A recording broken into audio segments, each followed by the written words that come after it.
नमस्कार दोस्तों। आज की कहानी है सास का तिरस्कार। छी छी छी, इस बुढ़िया ने कमरे की क्या हालत बना दी है। माँ जी, ये आपका कमरा है या किसी जानवर का? सुबह सुबह चिल्लाते हुए कविता अपनी सास वंदना जी को ठास रही थी। अरे माँ जी, आपको घर में रहने का सलीका नहीं पता क्या?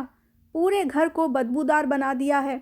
वंदना जी बोली, बेटा मुझे तो कोई बदबू नहीं आ रही। तो तमतमाते हुए कविता बोली, तो आप क्या बोलना चाहती हैं? मैं झूठ बोल रही हूँ? एक तो हाथ पैर चलते नहीं हैं और ऊपर से भाषण दे रही हो। अगर मेरे घर में रहना है तो समय पर उठकर सारे काम करने होंगे। घुटनों में दर्द से परेशान वंदना जी बहू को अपना दर्द क्या बताती, जब बेटा ही पत्नी का गुलाम हो। एक दिन वंदना जी को गुलाब जामुन की खुशबू आई तो वंदना जी किचन में भागी चली आई। तो बेटा ऋषि बोला, माँ मैंने आपको कितनी बार कहा है, यूं ही मुंह उठाए रसोई में किसी भी बने खाने में हाथ मत डाला करो। अकल बची है थोड़ी बहुत या सब बुढ़ापे में सठिया गई हो? बेटे की बात सुनकर वंदना जी की आंखों के कोर गीले हो गए। वंदना जी नम आंखों से बोली, बेटा तुम गुलाब जामुन लाए हो क्या? वो किचन में रखा देखा तो सोचा तुम लाए होगे।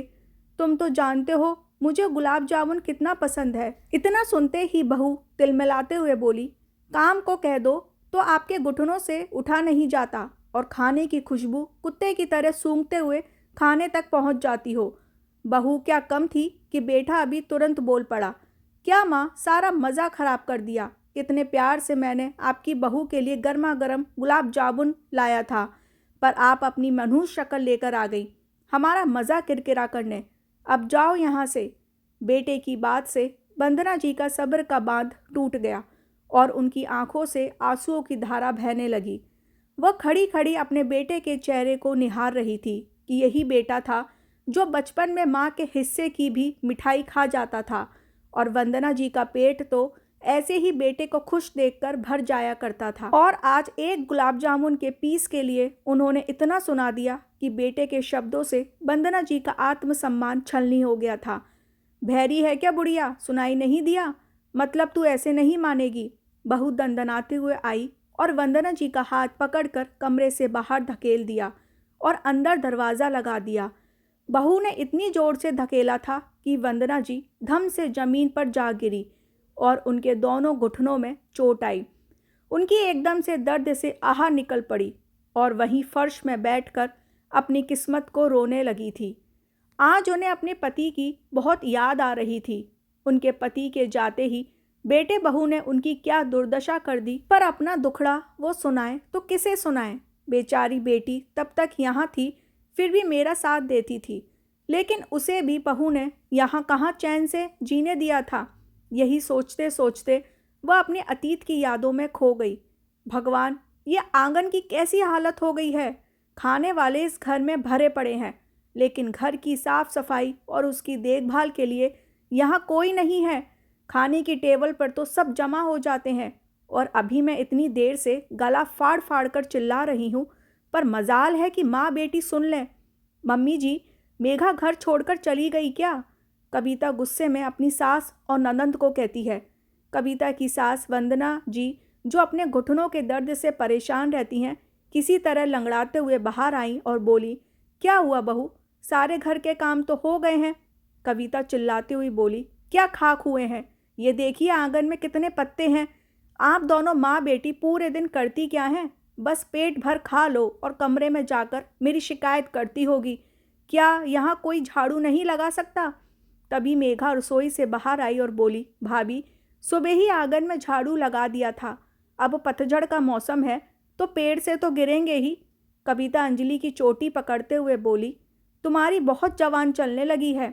एक बार खाना खा लेती हो तो क्या दोबारा नहीं खाती हो? एक बार झाड़ू लग गया तो क्या दोबारा नहीं लग सकता?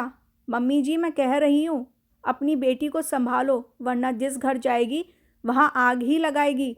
वंदना जी बोली, बहू बच्ची है, माफ़ कर दो। कविता बोली, बच्ची नहीं है, जबान घोड़ी जैसी हो गई है। वो तो कोई लड़का नहीं मिल रहा है, और मिलेगा भी तो शादी का खर्चा मेरे सर पर आएगा। अगर कोई है तो जाकर मंदिर में कर लो, हमारी भी छुट्टी करो। वंदना जी बोली, बहू ये कैसी बातें कर रही हो? क्या तुम अपने घर वालों से भी ऐसी ही बातें करती हो? आखिर तुम हमारे साथ ऐसा व्यवहार करती क्यों हो? कविता बोली, ये रोकर मुझे मत दिखाइएगा। आज मेरे भतीजे का जन्मदिन है। भैया ने मुझे बुलाया है। बुलाया तो आप सबको भी था, पर आप सबको ले जाकर मैं अपनी हंसी नहीं उड़ाना चाहती। तो मेरे पीछे से घर में साफ सफाई में कोई कमी नहीं आनी चाहिए, और मैं देर से आऊँगी, इस बात का ध्यान रखिएगा। इतना कहकर आगे बढ़ने लगी। तभी मेघा पीछे से बोली, भाभी आप अकेले जाएंगी या भैया और पीयूष भी जाएंगे? कविता गुस्से से पीछे पलटी और बोली, देख लिया अपनी बेटी को, इतना भी नहीं सिखाया है कि पीछे से आवाज़ ना लगाया करे। अरे अगर मैं जा रही हूँ तो क्या वो सब नहीं जाएंगे? तुम्हारे भैया ऑफिस से ही बच्चे को लेकर मेरे मायके आ जाएंगे। दिन की सब्जी रखी है तो बस रोटी बनाना, कुछ और बनाने की ज़रूरत नहीं है। इतना कहकर वो निकल गई। कविता के जाते ही मेघा वंदना जी से बोली, क्या माँ, आप ना तो भाभी को कुछ कहती हैं ना भैया को कहती हैं। उनके मायके में हमेशा कुछ ना कुछ होता रहता है और उनको तो जाने का बस बहाना चाहिए, और घर का सारा काम हमारे सर पर छोड़ देती हैं। वो अपने माँ बाप से कैसे जी जी करके बात करती हैं, और हमारे साथ नौकरों जैसा व्यवहार आखिर क्यों? वंदना जी बोली, जाने दे उसे, उसके जाने से तुम्हें क्यों परेशानी हो रही है? अच्छा तो है, घर में थोड़ी शांति बनी रहेगी, और तुम्हें कौन सा काम करना पड़ता है?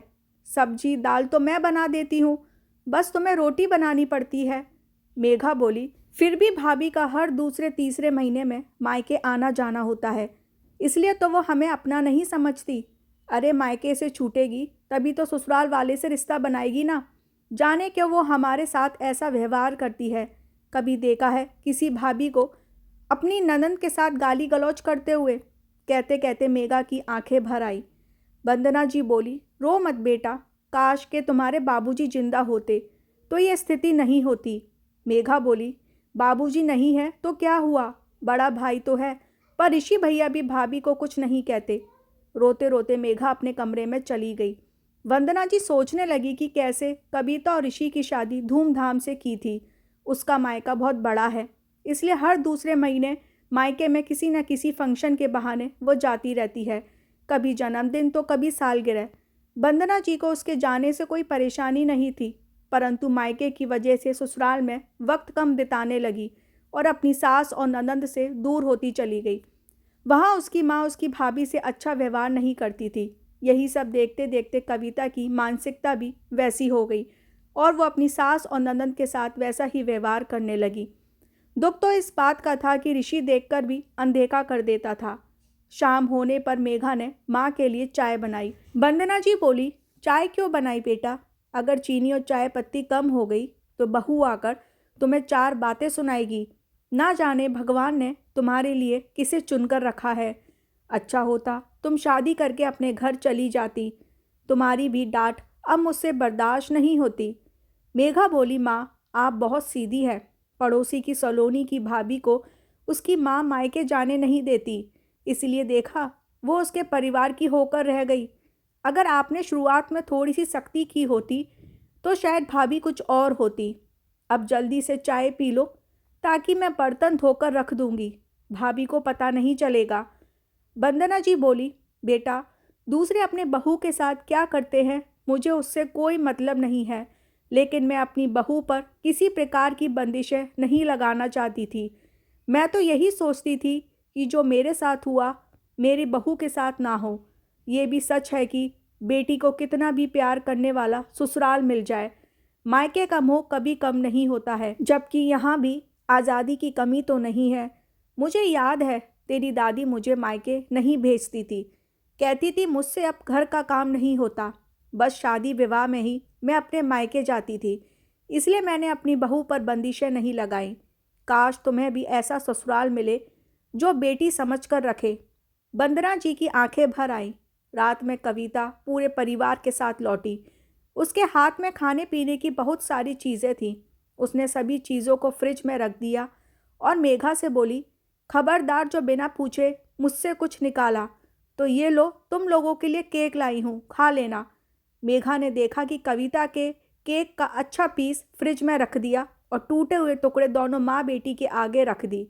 मेघा बोली, माँ मुझसे ये नहीं खाया जाएगा, हम क्या भिखारी हैं, ये भी मैं रख देती हूँ, खुद खाए। वंदना जी बोली, नहीं बेटा, उस बच्चे की इसमें क्या गलती है, खा लो और उसे आशीर्वाद दो। इतना कहते हुए फ्रिज से आटा निकालने लगी। ऋषि रसोई में पानी पीने आया और बोला, माँ आप लोगों ने अभी तक खाना नहीं खाया? अरे खा लेना चाहिए था। मेघा बोली, भैया बड़ी जल्दी आपको अपनी माँ बहन की याद आ गई। ऋषि बोला, माँ इसे क्या हुआ, ये इतनी उखड़ी उखड़ी सी क्यों है? वंदना जी ने बात को टालना चाहा, पर मेघा कहाँ चुप रहने वाली थी। भैया हमारे ही घर में हमारे साथ कैसा व्यवहार होता है, ये आपको दिखता नहीं, ये आप देखना नहीं चाहते। ऋषि बोला, मेघा कुछ बातों को नज़रअंदाज करना चाहिए। तुम जानती हो कविता अपने में सुधार नहीं लाएगी, बल्कि घर में और कलह बढ़ा देगी, इसलिए मैं चुप रहता हूँ। अब तुम भी खाना खाकर सोने जाओ, इस बात को यही ख़त्म करो। तभी कविता बोली, आप यहाँ क्या कर रहे हैं? क्या माँ बेटी मिलकर आपसे मेरी चुगली कर रही हैं? ऋषि हंसकर बोला, अरे नहीं, तुम्हारी चुगली क्यों कोई करेगा, मैं तो बस पानी पीने आया था। चलो अब सो जाते हैं, बहुत देर हो गई है, सुबह दफ्तर भी जाना है। इतना कहकर कविता को लेकर चला गया। वक्त बीता। वंदना जी के पति के मित्र सुनील जी एक रोज उनसे मिलने आए और बोले, भाभी ऋषि से आप लोगों की खबर मिलती ही रहती है, पर अब मैं भी रिटायर हो गया हूँ, इधर से गुजर रहा था तो सोचा आपका हाल चाल ले चलूँ। वंदना जी बोली, बहुत अच्छा किया भाई साहब जो आप आए, उनके जाने के बाद तो लोगों से मिलना जुलना ही कम हो गया है। सुनील जी बोले, और अंजलि बिटिया क्या कर रही है? वंदना जी बोली, उसकी पढ़ाई पूरी हो गई है भाई साहब, आपसे एक विनती है। जी हाँ, कोई अच्छा सा लड़का देखिए ताकि उसके हाथ पीले करके मैं भी आंख मूंद सकूं। सुनील जी बोले, क्यों ऋषि आप लोगों का ध्यान नहीं रखता? वंदना जी बोली, भाई साहब बेटा शादी के बाद अपना बेटा कहाँ रहता है, बस बहू का पति बनकर रह जाता है। अब आपसे ज़्यादा कुछ नहीं कहूँगी, बस मेरी इतनी मदद कर दीजिए। सुनील जी 2 मिनट चुप रहे, फिर बोले, भाभी मेरे भाई का लड़का फौज में नौकरी करता है, स्वभाव का भी बहुत अच्छा है। आप तो जानती होंगी हमारा संयुक्त परिवार है, तो मेरी बात वहाँ कोई टालेगा नहीं, और अंजलि बिटिया को तो मैंने बचपन से देखा है, तो क्यों ना हम इन दोनों का रिश्ता कर दें।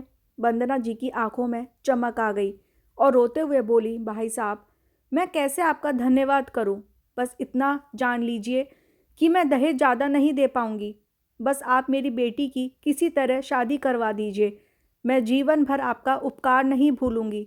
सुनील जी ने भरोसा दिया और फिर आने का कहकर चले गए। शाम में जब ऋषि दफ्तर से आया, वंदना जी ने कहा, बेटा ऋषि मैं तुम्हारी बहन की शादी एक अच्छे परिवार में तय कर दी है, जितना हो सके तैयारी कर लो। कविता बोली, अरे ऐसे कैसे तय कर दी, और हम कहाँ से खर्च करेंगे, हमारे पास तो पैसे भी नहीं हैं। बेहतर होगा आप अपनी बेटी की शादी किसी मंदिर में कर दीजिए। वंदना जी बोली, बहू मेरी एक ही बेटी है, और मंदिर में भी अगर शादी करूँगी तो पैसे तो खर्च होंगे ही, और क्या लड़के को कुछ नहीं दूंगी या फिर बेटी की विदाई नहीं करूँगी। कविता बोली, मैं देख रही हूँ आपकी जुबान भी कैंची की तरह चलने लगी है। सुन लो जी, मैं एक पैसा आपको खर्च करने नहीं दूंगी, फिर चाहे आपकी माँ भीख मांगकर अपनी बेटी की शादी करे या खुद को बेचकर करे। वंदना जी बोली, बहू तब तो मेरे पास एक ही विकल्प बच जाएगा। ऋषि बोला, और वो क्या माँ? वो बोली, मैं इस घर को बेच दूंगी, क्योंकि मैं अपनी बेटी के सपने को पूरा जरूर करूंगी। मैं आज तक तुम लोगों से कुछ नहीं मांगा, पर अब मेरी बेटी की जिंदगी का सवाल है। इतना कहकर वंदना जी अपने कमरे में चली गई। कविता हैरान थी। वंदना जी कमरे में गई। मेघा बोली, वाह माँ, आज तो आपने जो भी कहा जबरदस्त कहा, कहाँ छुपी बैठी थी? वंदना जी बोली, बेटा माँ बच्चों की खुशी के लिए हर दुख सह लेती है, पर वही जब उसके बच्चे पर दुख की छाया पड़ती है तो वो माँ बर्दाश्त नहीं कर पाती। बस तुम्हें इतना ही कहूँगी, जिस घर भी जाओगी घर को कभी उजाड़ने की नहीं बल्कि बसाने की सोचना। उसके लिए तुम्हें अगर थोड़ा बहुत बर्दाश्त भी करना पड़े तो करना, पर अपने स्वाभिमान के साथ समझौता कभी मत करना। कविता गुस्से में पागल हो रही थी। ऋषि ने समझाया, तुम समझ नहीं रही हो, कुछ पैसे बचाने के लिए अपने लाखों की संपत्ति तुम गंवा दोगी। तुम माँ को जानती नहीं हो, जो शांत रहता है उसके अंदर ज्वालामुखी पनपता है। बेहतर होगा मुझे मेघा की शादी ढंग से करने दो। वैसे भी कौन सा मेरे पैसे लगेंगे।